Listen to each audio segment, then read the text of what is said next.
Hi everyone, welcome to another day of our Japan trip in Kyoto.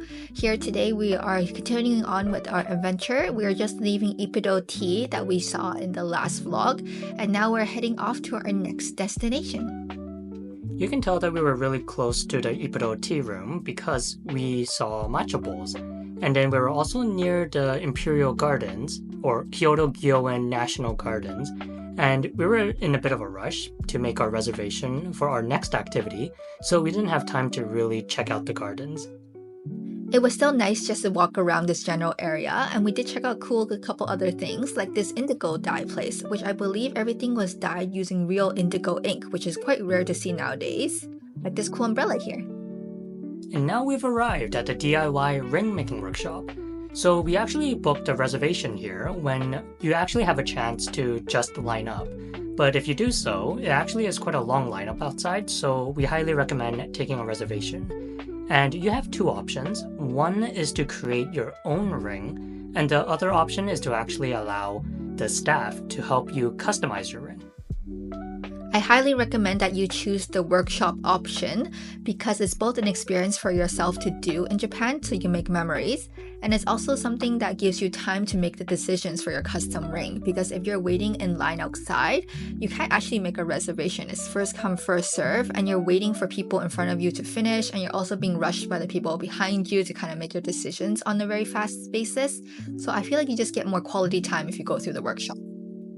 And when you do the workshop, you get a spot for two people, and then you get to really customize your ring. You can select the material, the shape, the design, even the width of the ring as well. You also get to choose a couple other things like the surface finish of the ring itself, and you get to decide if you want engravings inside the ring. They give you a box to show you the example of how things would look like, so you can take a look to see which one you would like. And then they also give you the ring sizer, so you can choose the exact ring. We actually took some time to decide which finger we wanted our matching rings to be on, so that was a good experience for us. And then we got to write everything down. The staff came to confirm our selections, and then they gave us aprons to get started to make our custom rings now. And you don't really need to have experience because everything is on a piece of paper, like this one here with all the instructions, and there will be staff that would also check in on you to make sure that everything is going smoothly. The first thing we did was torch the ring. The main thing is to actually harden it, so the first thing we do is actually get it up to really high temperatures, and then we do a thing called water quenching.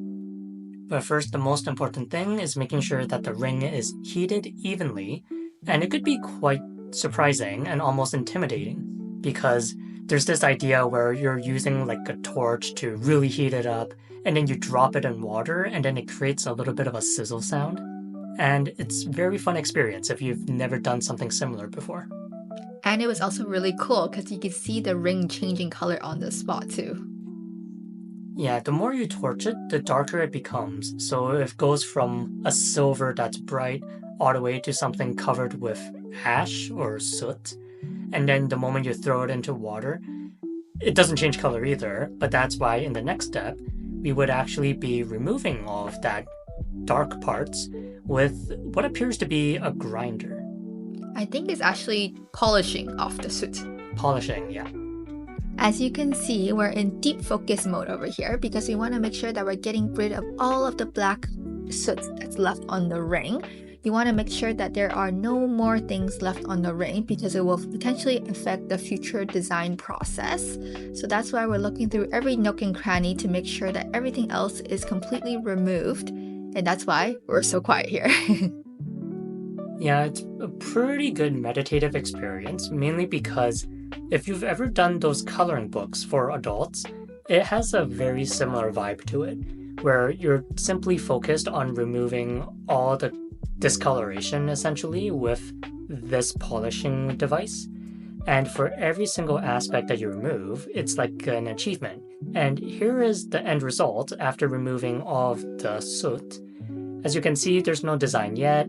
It's still a regular circle, a regular ring, but it does look pretty shiny, and the sense of achievement that when you're done torching everything, removing all the soot, it's pretty good, it's pretty satisfying. And because I've finished it early, now I'm just waiting for Jess to finish up her ring.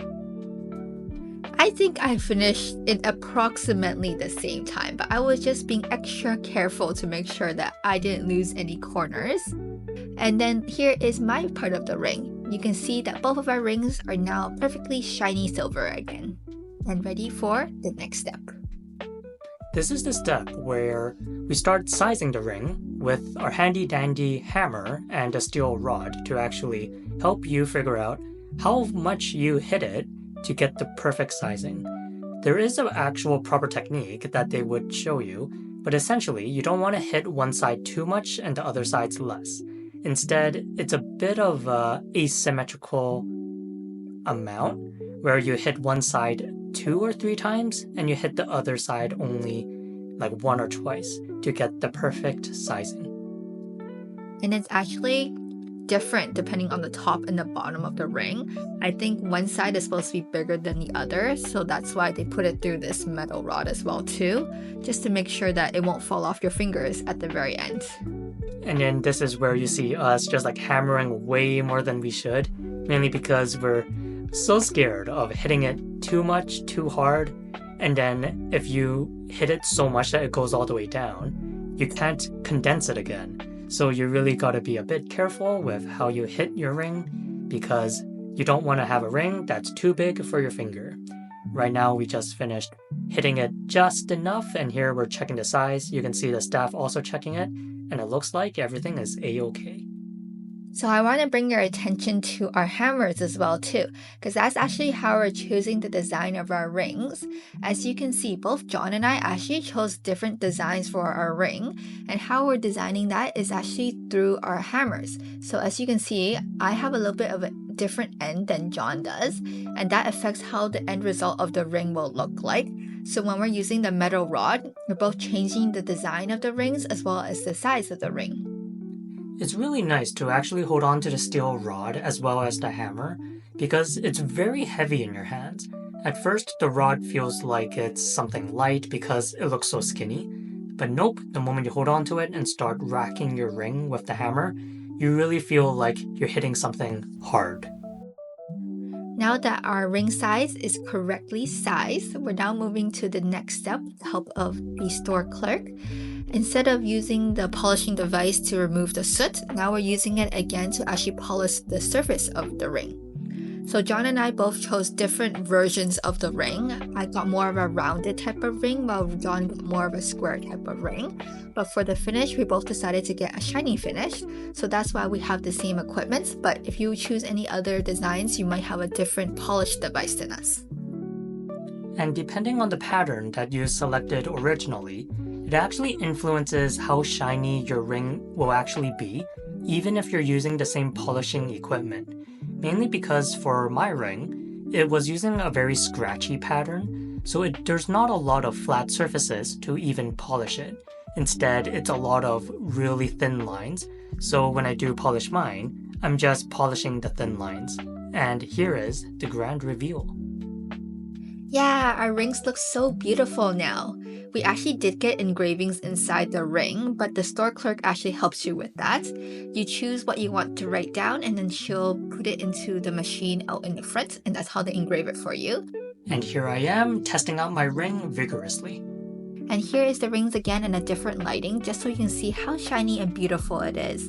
In general, this was a very, very good experience, and we highly recommend it to others as well too. And it's also tax-free if you bring your passport. Yeah, it's a very fun experience and definitely worth it. But after the activity, now we're out and about enjoying the night scenes of Kyoto. Yeah, I think the workshop was pretty good because it didn't take too much time. Around 60 minutes is how long the whole workshop was, and by the end of it, we're able to take our rings home without making a second trip back to pick it up, so that was very good for us. I know some workshops you might have to potentially come back to get it, but this is not one of them. And then we get to have extra time to take pictures and also check out this little happy accident, which is a free-to-enter art stop where they had a lot of cute artworks related to cats. Yeah, I really liked this pop-up. It was so cute. And now we finally are off to get dinner. It was actually so hard to find a place that was open. All of the popular places on Google were all full of people lining out outside the stores, and it didn't look like they had many spots in the stores too, so it could have been hours until we got a spot. But we were able to find this ramen shop that was a little bit more hidden in a faraway street, but it had a decent amount of people, and this is where we experienced the first vending machine ramen. Yeah, so then you make your order through the kiosk, and then it prints out a ticket, and then you bring it to the staff, and then they'll prep the food for you, and you just sit down and wait for their arrival. But first things first is, we tried this lemon sour, which is really amazing. I think the reason why it was so amazing was because this whole gigantic jug was only 400 yen, so it's only $4. And it's really great to end the day with a large mug of a fizzy cold beverage. It was exactly what we needed after a long day of exploring around and probably not hydrating as much as we should have. And here is the ramen that we ordered in this nice big bowl for us to share. We only ordered one bowl to share, mainly because we don't know how spicy it is, and we also don't really know the sizing. But looking at it, it seems like it's a pretty hefty amount, because we also ordered other things as well. And over here, we were just taking a look at some of the condiments that's available to us.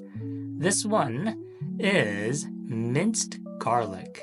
We're a fan of garlic, so we definitely grabbed a huge amount and we just plopped it onto the spoon. Yeah, I think ramen and garlic is the best combination. So if I could have a garlic only ramen, I think I'll be pretty happy as is too.